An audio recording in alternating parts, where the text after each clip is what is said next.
Okay, so into our new scene with the AI. Obviously it looks a lot different. If you haven't seen the last video, I built a little level. Beyond that, everything's also the same, pretty much. And I took one area and I set up some covers. I still gotta put them everywhere else, but just to kind of give you just a brief little quick look at how you would kind of set those up, right? Like I put them everywhere where you could take cover, right, for the AI. And right, like you look at these ones and we have I'm making sure that the Z's facing this way here, but on this one the Z's facing this way, right? So it's kind of facing away from the cover. But that's kind of how that all looks. All right, so I have to go through and add them in, like I said, to every single room, all the places, so the AI has all the places to cover. And I'm probably just going to make a empty to keep this clean. We'll just call this covers. 0 off its position, and child all of these to there. All right, so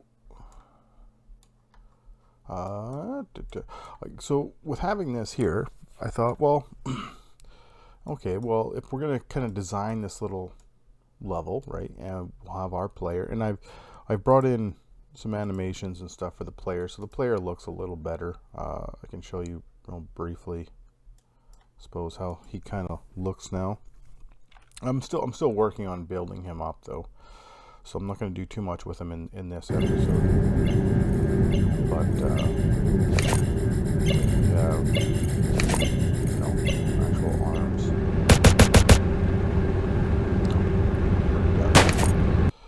But pistols and stuff like that, so it'll look a little better. But it's not about that. It's about the AI. So I thought, okay, well, in this type of level, we don't want to wander, right? We want like a waypoint system, right? A way to, for the AI to move around. And if we're going to do that, we're going to probably also want, like if you watch the AI just as is, right? Like if we hit play, like they're functioning and all, but I mean, speed-wise, they need to move a little quicker. It's a whole lot of sliding happening there. But I mean, they're like walking around like they're ready to go in combat, which isn't normal. We should fix that up, I think. Speed-wise, like yeah, speed in 2 is looking a little better. Better. But anyways, so the first thing I'm going to do, and normally I think I would just add into these blend trees, but that'll add a little more complexity than I'm willing to deal with right now. So we're just going to say in combat, we're going to make a bool, and I'm going to copy these blend trees, both of these. Right, so this can be,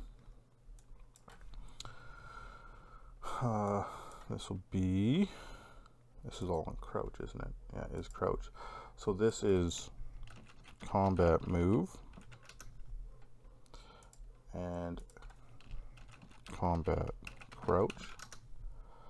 And I guess we don't need this one. We can reuse that one. And this one can be non-combat move. So if we're not in combat, we should have our gun down and stuff and do more of a walk. It'll look a lot better. And I'm going to set this one as the default state. Right, so then it's just a matter of no exit time.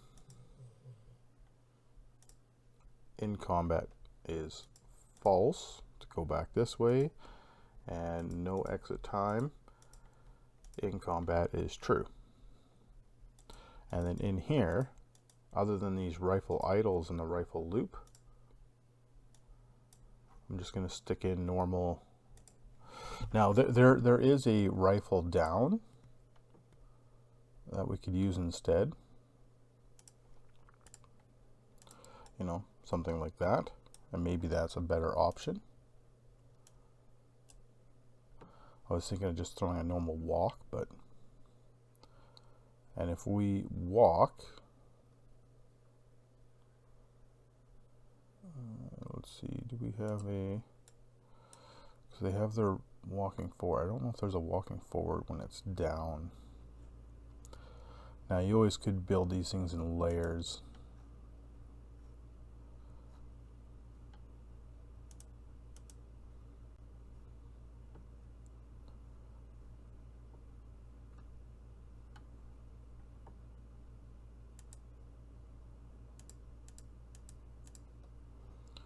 Right, because we have death, crouch. Oh, we have doors.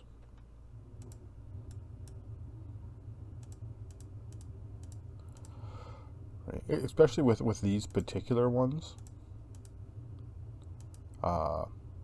With Kobold's stuff here, they he typically has it so it's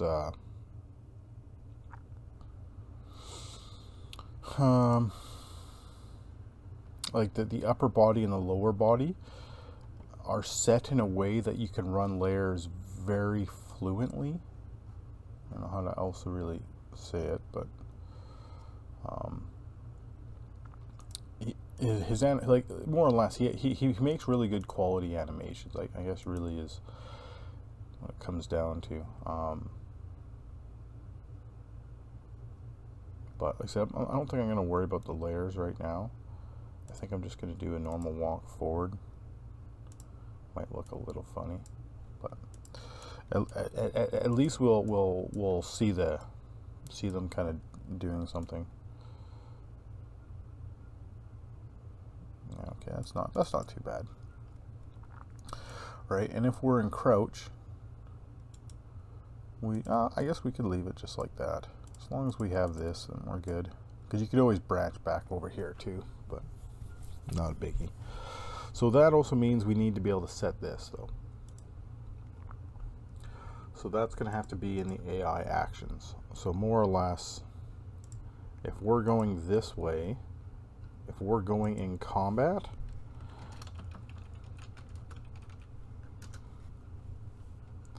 then we're going to need in combat as true. And then if we're coming out of combat, we need it as false. Really, it's pretty much about it for how we set that up. So we want to build some sort of like waypoint system though. That's kind of the key thing here. So the easiest thing I find is, let's create a waypoint manager, way manager, sure. And let's do, now we'll call it path 1. And under path 1, I'm gonna actually just use cubes and spheres or something like that, right? I find it just easier to see things other than trying to use empties. Now you could also build a custom script and have it, you know, raycast down in the editor and find the right spot, and that works too. So let's start with just a basic loop, right? Let's go from, say, here, and then I'm literally just gonna duplicate these things, and I'm gonna try to put them in order, right? And we'll say, okay, well, you're gonna walk all the way through here, and then you're gonna go this way, and then this way, and then over here, and then let's come down this way,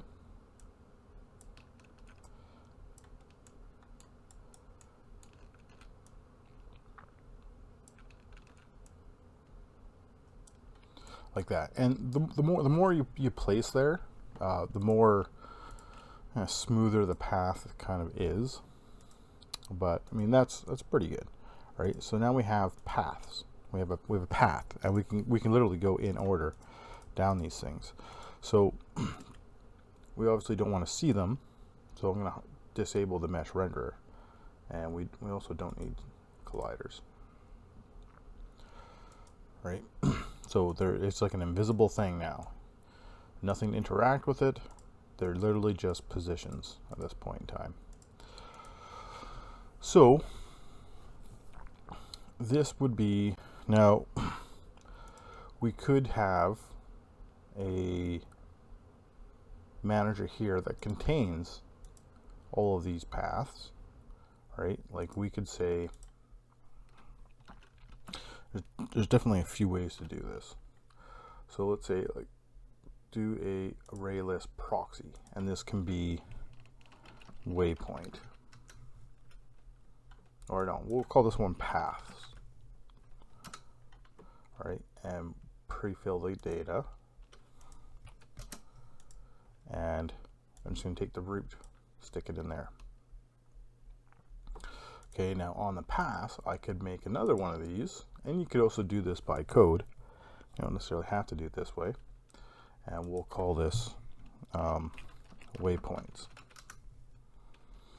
Now, in order to find this guy, nice and easy, that we don't have to worry about things, let's just build a quick little FSM, get owner,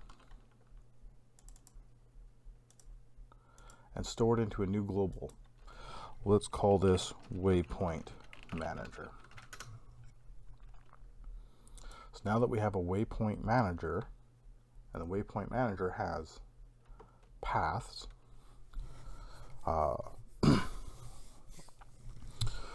we could now, from there, just run our stuff. So the other thing is now it kind of depends on where we want to start too, right? So you can predetermine this. Like if we say take our little person over here and we bring them up, and we go, actually I'm going to show you something. This is going to be a neat little thing that we're going to add that you're probably not thinking about, but it'll be good. Right, so we go there. So we would need a FSM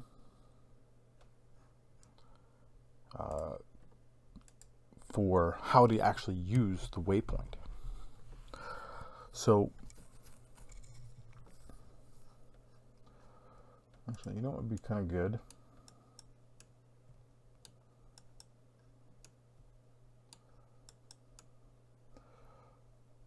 It would make this even better. Okay, I'm going to temporarily get rid of, well, not get rid of them, I'm going to just pull them out real quick. I'm going to take this guy, and I'm going to bring him up, and I'm going to put him roughly in the middle of where this path is, right? Kind of roughly around there. Now let's put him back.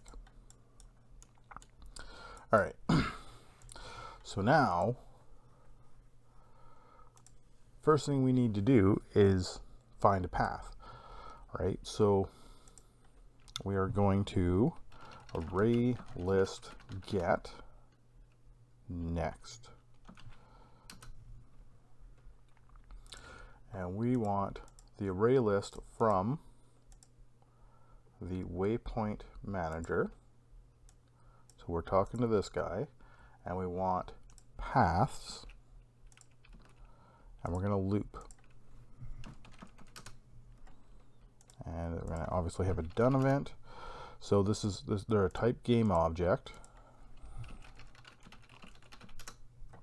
So we're going to loop through all of the paths that are in here. Now right now we only got the one.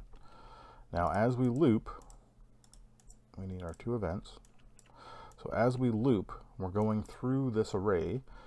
What I'm going to do is, okay, here, let's put this like this so we don't have to get this command so many times.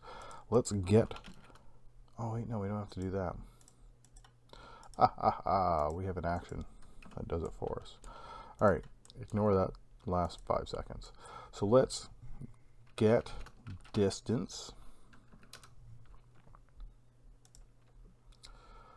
to the current path from ourselves, distance. We don't need this every frame. And now let's float compare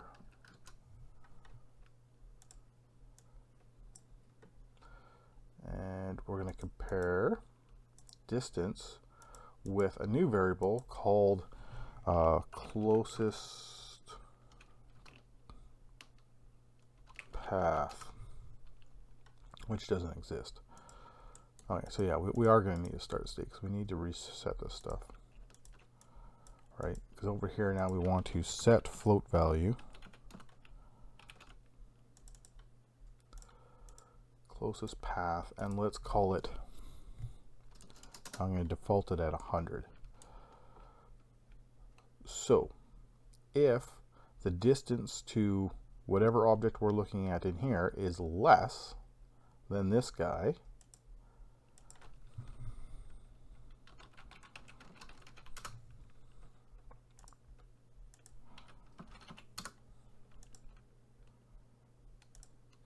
or equal, then we're going to use this path. If not, we're going to skip. Right, so now that we're going to say we're going to use this path, we now need to set float value. The closest path is now distance. So we have a new kind of champion. And this is set game object. This can be our selected path. Can be the current path. So over here we need to reset that into a null value as well. Set game object. The selected path is going to be a null. This is how I like to do nulls like that. And then when it's done, we can go back over to the loop. Right? So more or less, we're going to loop through all these, and we have our default values of nothing and 100. So as we loop through, we're going to say, okay, let's get the distance to this guy from wherever we are, and is it less than our default value? Then yes. Okay, now this default value is our distance to this guy, and he's now our selected path. We come back, we check everything again. And we keep doing this, we go through the whole array, and in the end, we'll end up with whatever path is closest to us. So when we're done, we can now just finish FSM. And what we need is the selected path to be an output. All right, so now I can save template as, we'll call it select path.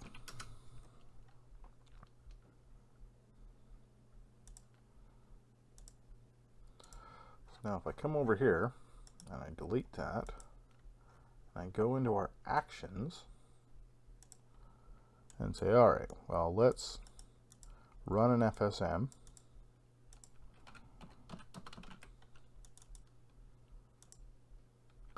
And we're going to run the select path. So we're more or less telling the system we need a variable for it, because it's going to tell us that we're going to choose an event from it. Right? Let's just sit over here. Right? So when we come in, it's going to say, hey, what's the closest path to us? And it's going to say this guy, path 1, right? Which is right. I mean, it's the only path out there.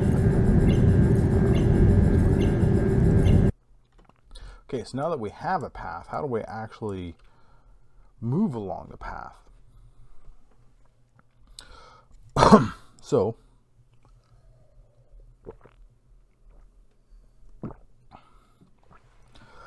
you would think that you would add FSM, another template obviously, and we actually need to move along the path. So we have an inlet game object for our path route, right? It's our input, because it's going to have to come from this selected path that the other template gives us.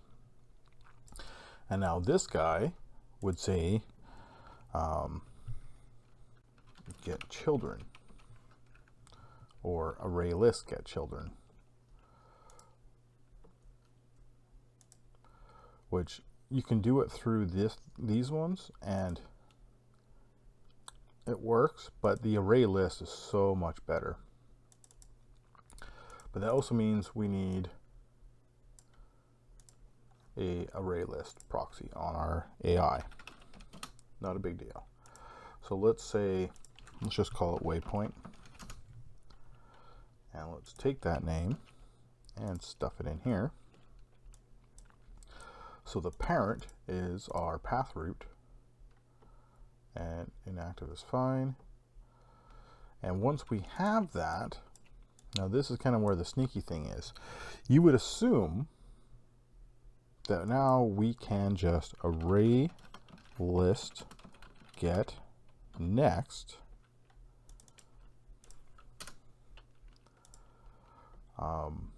from the waypoints that we have now created, and we can loop, and we can done, and it's type game object, and there is the waypoint itself. So as we loop through this guy, which is being filled by the children of this guy, right? So as we loop through, we could set agent destination as game object to the waypoint, right? Now agent path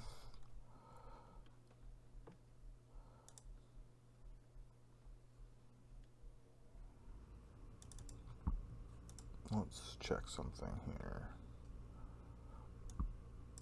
Okay. Has path. Actually, I don't know. Do we want that, or do we want to?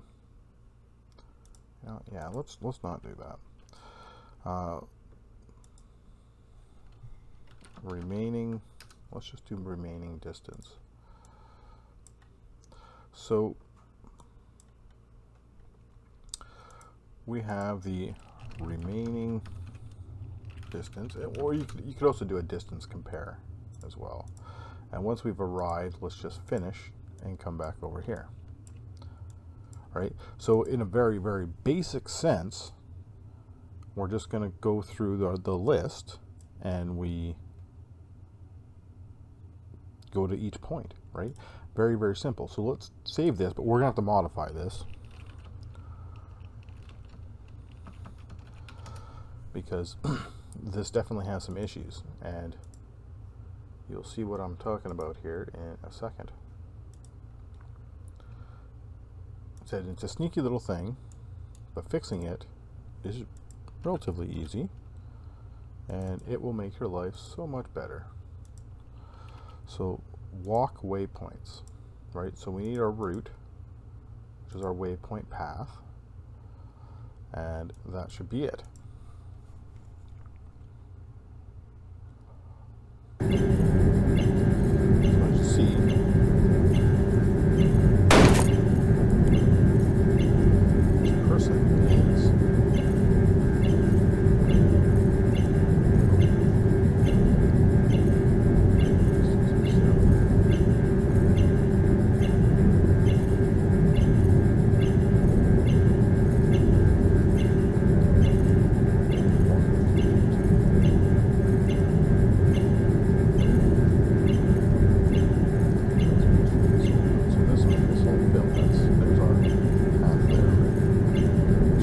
Automatically just going right to the end.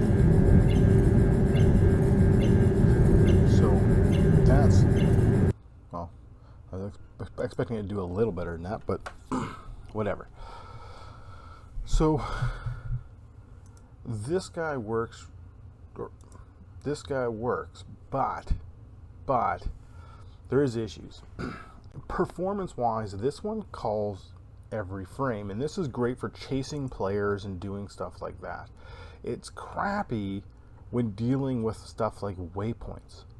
Waypoint isn't going to change. There's no reason to recalculate that nav mesh path constantly, right? So let's get rid of that and say set agent destination, right? And now, granted, I added the every frame, but we're not going to use it. So we need to get position.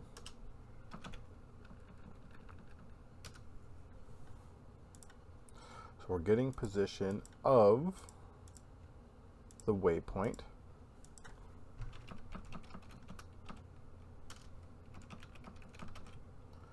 So we have a waypoint position, and we're going to move to waypoint position. So when we have a path, we can say finished. So once we have that, now we can say remaining distance. And it can finish,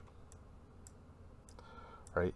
So the remaining distance is based on having a path and then how far are you from the path. Now with the get object, it has to calculate every time, so it's constantly trying to also do this. Calculating a path isn't the fastest procedure, so it's rough. This is kind of why it failed before, where this is saying, okay, let's get the position, let's set our destination. When this is calculated, come down here. Now we're traveling there, right? Because this does, okay, we're going there, so it has to be calculated. So it's going to calculate everything, and then, okay, we're going.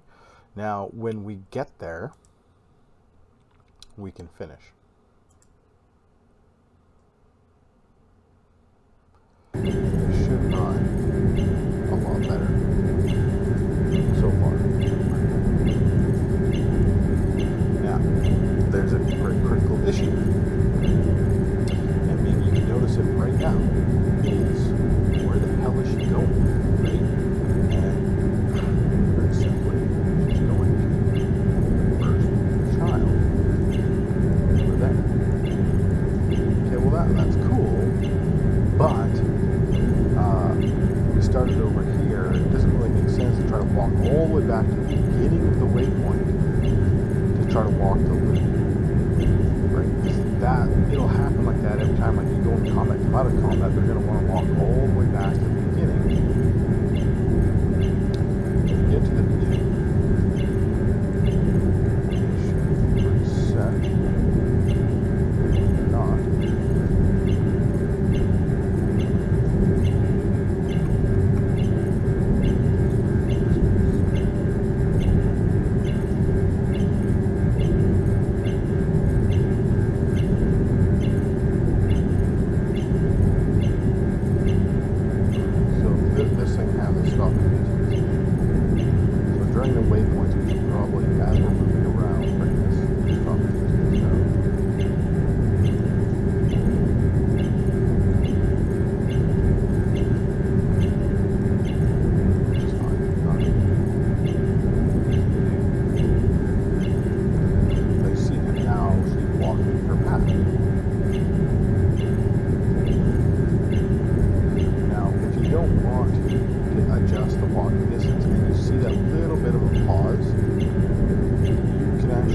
Adjust that, or fix that if you don't want that bit of a pause.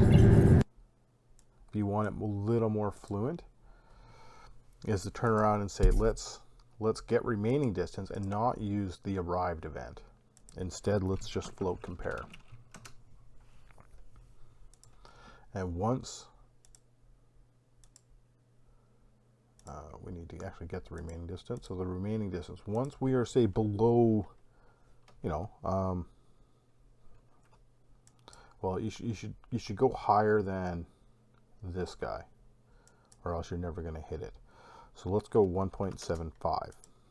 If we are less, then we can finish. Right? So there's that. And that'll smooth that part out through our loop. But, like I said, if we're here, we don't want to start here. You know, we want to start here, or the closest point to us, right? So kind of like where we would get, like we have this path. So we more or less need a very similar thing to what we did with the other to find the closest. And again, it's going to be, we have this. So we can now array list get next. Actually, I think they even have a closest game object. They do.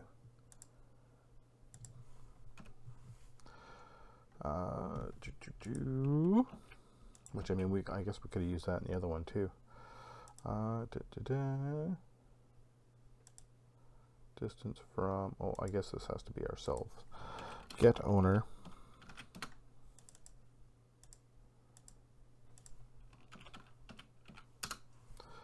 So distance from ourselves.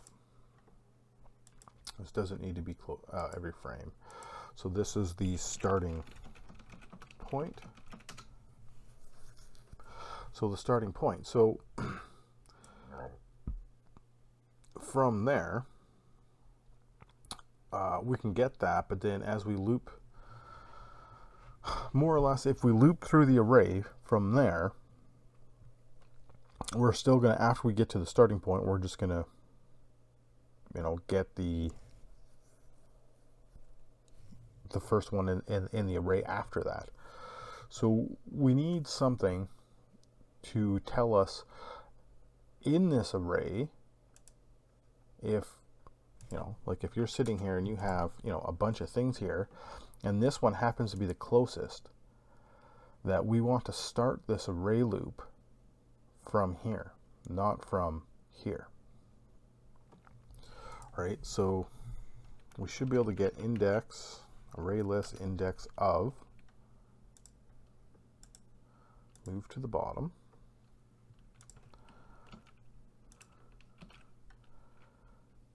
type game object, the variable is the starting point, and the index is starting index. So now we have a starting point. Pretty simple, right? So if we want to do this into a template, we would need starting point to be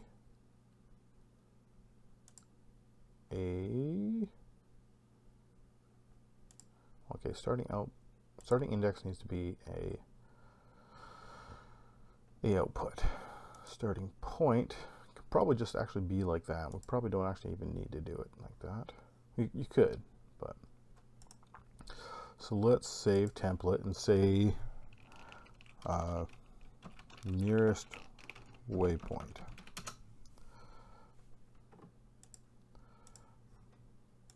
Get rid of that. Come back up into our actions and say, okay, we have selected a path, we finished. Now we can walk our waypoints, but we don't want to quite do that yet.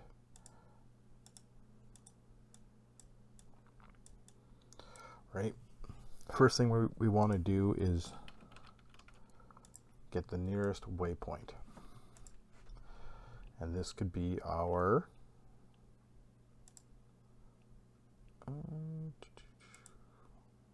actually, you know what?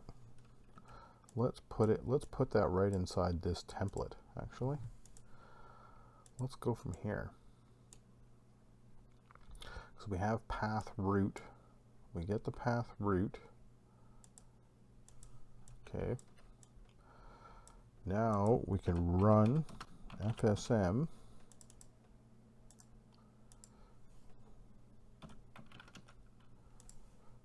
for the nearest waypoint. And this is going to be our starting index. And we have a finished event here. Pretty sure we added it one here, didn't we? No. Finish FSM. Make sure it's at the bottom, or we will have issues. Right, so now we finish, and we have the index, the starting index. And if you look on these loops, start index can now be that. Right? Pretty simple, because now we're starting wherever, what point we're at. I need to reset that. So the other thing is, now when we're done, what do we do? Well, oh, I guess I don't need to finish that yet. Well, all we want to do is just loop through the whole thing again, right? Only now we want this to be 0, right? So we really, I mean, we could just go back up there and it'll just, everything should just work. But set int value,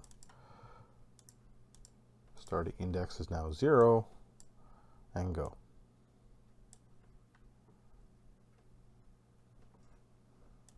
Right, and that should be all that is needed.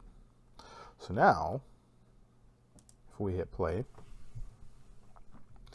we should see now that we are going to path 1.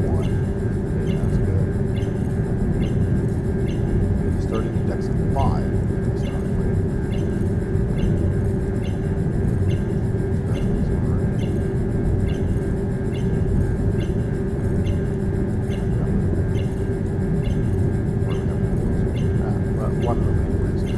Point is, she didn't want to walk way over here. She chose a closer one, closer waypoint to start from, so it becomes much more fluid. Right? She's going through her waypoints.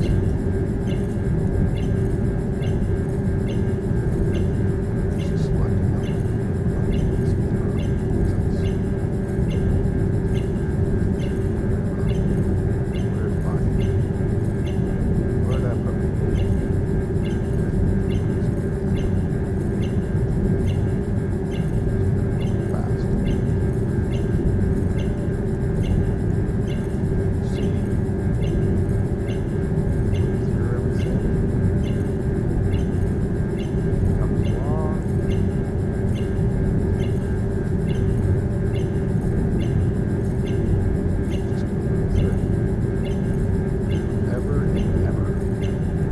Perfect.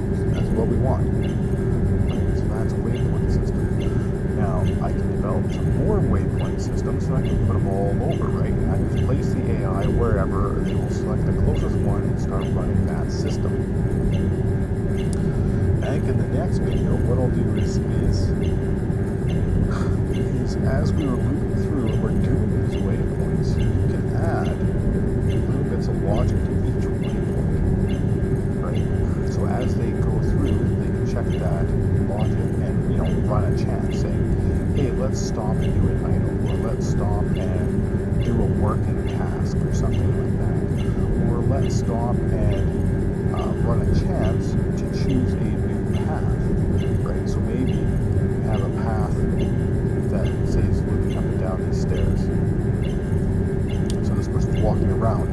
On the one here, it runs, say, a 50-50 chance that we either say, screw it, we're just going to keep going, or we choose a new path, which would be this guy. Okay. So as you go through, all of a sudden, she walks this way, and you do the same thing over here, then maybe she'll walk all the way around, and then come up here, and then back down, and back around, and you start to have this kind of a bit of a